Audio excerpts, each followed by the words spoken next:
Sardar Patel university વિભાગમાં થપ્પડકાંડ સર્જાયા બાદ ઉલટા ચોર કોટવાલ કો દાંટેની સ્થિતિ સર્જાતા વિષાદ।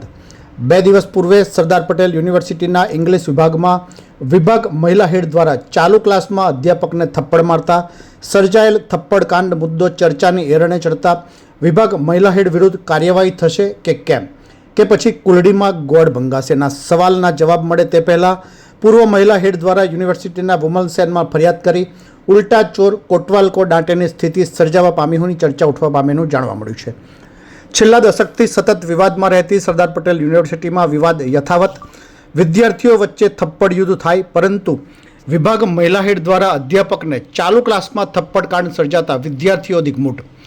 યુનિવર્સિટી કોમન એક્ટ અને રાજકીય અખાડો બનતા મનમાની બની યુનિવર્સિટીની ચર્ચા છેલ્લા દશકથી વિદ્યાનગર સ્થિત સરદાર પટેલ યુનિવર્સિટી સતત વિવાદમાં રહેતી હોવાની સ્થિતિ યથાવત રહેવા પામી હોય તેમ ગત રોજ વિદ્યાર્થીઓ વચ્ચે થપ્પડ યુદ્ધ સર્જાય, પરંતુ વિભાગ મહિલા હેડ દ્વારા ચાલુ ક્લાસમાં વિદ્યાર્થીઓની હાજરીમાં અધ્યાપકને થપ્પડકાંડ સર્જાતા વિદ્યાર્થીઓ દિગ્મૂઢ બન્યાનું જાણવા મળ્યું છે। જે સાથે યુનિવર્સિટી કોમન એક્ટના કારણે સેનેટ અને સિન્ડિકેટ સભ્યની ચૂંટણી ન યોજાતા, ગવર્નિંગ બોડીમાં માન્યતાની ગોઠવણ થતાં અને યુનિવર્સિટી રાજકીય અખાડો બનતા યુનિવર્સિટી મનમાની બની રહ્યાની ચર્ચા યુનિવર્સિટી કેમ્પસમાં ઉઠવા પામીનું જાણવા મળ્યું છે। લેખિતમાં અચ્છા, શું ઘટના બની હતી? મેં યુનિવર્સિટીને લેખિતમાં આપી દીધું છે। પણ બેન, તમે લેખિતમાં શું આપ્યું? યુનિવર્સિટી પાસે છે, હા, એમને જે રીતે પ્રોસેસ કરવું હશે એ હા। કરશે। કયા પ્રકારની પ્રોસેસ થશે? યુનિવર્સિટીને ખબર। અચ્છા, સામાન્ય રીતે જ્યારે કોઈ શિક્ષક લાફો મારે છે કોઈ વિદ્યાર્થીને, ત્યારે અલગ પ્રકારની તપાસો થતી હોય છે। તમે એક અધ્યાપકને લાફો માર્યો છે, તો હવે યુનિવર્સિટી કયા પ્રકારની તપાસ કરશે? યુનિવર્સિટીને બેન, ખબર। એ જાણવું છે કે તમે એચઓડી છો, તમારે શા માટે લાફો માર્યો છે? યુનિવર્સિટીને મેં લેખિતમાં આપ્યું છે બધી જ માહિતી। બેન તમે એચઓડી છો, અમે તમને શું પ્રશ્ન પૂછી રહ્યા છે અને તમે શું જવાબ આપી રહ્યા છો? બહુ સ્પષ્ટ પૂછીએ છીએ કે તમે કેમ લાફો માર્યો? બેન, લાફો કેમ મારવો પડે? એ પૂછીએ છીએ, તમે કહો છો કે મેં આપ્યું છે લેખિતમાં। શું આપ્યું છે લેખિતમાં? કે તમે લાફો માર્યો છે ફલાણા શિક્ષકને, એવું તમે આપ્યું છે? યુનિવર્સિટી પાસે આ બધી જ માહિતી છે, મારે જે એમને આપવાની હતી એ। 18/3/2026 રોજ ટાઈમ ટેબલ પ્રમાણે એમએ ચોથા સેમિસ્ટરમાં હું મારું લેક્ચર લઈ રહ્યો હતો। 11 થી 12નું લેક્ચર હતું। 11:10 થઈ હશે, 10 મિનિટ પછી ક્લાસમાં અમારા ડિપાર્ટમેન્ટના વિભાગીય હેડ છે ડૉક્ટર પારુલ પોપટ, એ આવ્યા, સીધા જ ક્લાસમાં આવ્યા પરમિશન લીધા વગર, અને મને જાણ કરી કે આજે તમારી પરીક્ષાનું પેપર છે, ઇન્ટરનલ એક્ઝામ પછી રીટેસ્ટ લેવાય એનું પેપર મારું છે, એવું એમણે મને કહ્યું। એટલે એમને મેં જાણ કરી કે મારું પેપર નથી, કારણ કે મારા પેપરમાં કોઈ વિદ્યાર્થીને રીટેસ્ટ આપવાનો થતો નથી, એટલે આજે મારું પેપર નથી। પણ એમને કંઈ ગેરસમજણ હશે અથવા વિદ્યાર્થી દ્વારા માહિતી નહીં મળી હોય, તો એમને એવું હતું કે પેપર આજે મારું છે, એટલે ત્યાં જ ઉભા રહ્યા ક્લાસમાં। તો બેનને મેં કહ્યું કે બેન, મારું પેપર નથી, તો તમે જાઓ તો હું મારું ક્લાસ લઉં।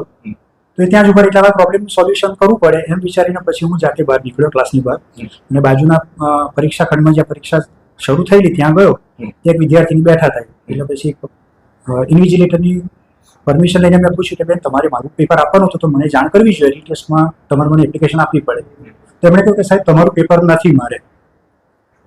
એટલે પછી ક્લિયર થઈ ગયું કે વિદ્યાર્થી પણ મારા પેપરમાં કોઈ આપવાનું પરીક્ષા રહેતી નથી। એટલે પછી બેનને કહ્યું વિદ્યાર્થીને કે બેન, તું આવીને મારા ક્લાસમાં બેન હજુ પણ ઊભા છે, તો આવીને થોડી સ્પષ્ટતા કરી દે તો કેસ ક્લિયર થઈ જાય। એટલે વિદ્યાર્થીની બેન મારી સાથે જ ક્લાસ સુધી આવ્યા। એ વિદ્યાર્થીની ક્લાસની બહાર ઉભા રહ્યા, બેન ક્લાસની અંદર હતા મારા ક્લાસમાં। બેનને પૂછ્યું વિદ્યાર્થીને કે બેન, આજે તારે મારું પેપર આપવાનું છે? તો કે ના, મારે પેપર આપવાનું નથી। એટલે હું ચિત્રમાંથી નીકળી ગયો। એટલે પછી બેન એને પૂછવા માંડે કે તારે કયું પેપર આપવાનું છે, બીજી કઈ વાત। તો મેં બેનને કહ્યું કે તમે બહાર જઈને બધી ચર્ચા કરો તો હું મારો ક્લાસ લઈ શકું। તો એ થોડી વાર પછી બહાર ગયા પૂછતા પૂછતા, એટલે દરવાજો બંધ કર્યો, અને પછી એમણે દરવાજો ખોલીને ફરી પાછા અંદર આવ્યા અને મને કહ્યું કે આ રીતે મારા દરવાજો બંધ નહીં કરવાનો એમ। એટલે મેં કહ્યું મારો ક્લાસ છે, મારા ક્લાસ એવો છે, એટલે તમે બહાર જાઓ એમ।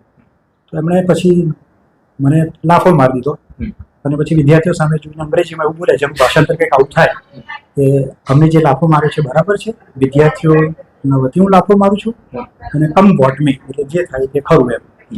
અને પછી ત્યાં સુધી મેં સ્વસ્થતા કરી લીધી। પછી બેનને કહ્યું હવે તમારે કંઈ કહેવાનું ન રહેતું હોય તો તમે ક્લાસની બહાર જાઓ, તો મારો ક્લાસ ચાલુ રાખો। સંજોગ વસ્તુ બેન ક્લાસની બહાર નીકળી ગયા, ફરી પાછો દરવાજો બંધ કર્યો, એટલે જાણે કશું જ થયું નથી એમ કરીને મારો ક્લાસ ચાલુ રાખ્યો. બરાબર. હું વિચારું છું ઓફિશિયલી મારે જે અમારે વાઇસ ચાન્સલર સાહેબને, રજિસ્ટ્રાર સાહેબને અને અમારા શિક્ષકો માટેનું ગ્રીવન્સ સેલ હોય છે, ગ્રીવન્સ રિડ્રેસલ સેલ, એમાં વિધિવત જાણ કરવાનું છું. પછી 2-3 દિવસ રજા આવી ગઈ, થોડું કામ હતું એટલે થઈ શક્યું નથી, પણ આનું કરીશ. જી સરદાર પટેલ યુનિવર્સિટીના ઇંગ્લિશ વિભાગની આ ઘટના અમને ફેસબુક દ્વારા સર્વપ્રથમ તો જાણવા મળી હતી. ત્યારબાદ વિભાગના વડાશ્રીએ અમને જાણ કરી હતી અને એ ઘટનાને અનુસંધાને યુનિવર્સિટી દ્વારા તાત્કાલિક તે ઘટનાને ઇન્ટરનલ કમ્પ્લેન્ટ કમિટી હોય છે યુનિવર્સિટીની, એમાં એ પુટઅપ કરી છે. એ કમિટી એને નિયમ અનુસાર કાર્યવાહી કરશે અને જે કંઈ વ્યક્તિ સાથે કંઈક ઘટના ઘટી હોય અને જે નિયમ અનુસાર કાર્યવાહી હતી એ કરવાની રહેશે.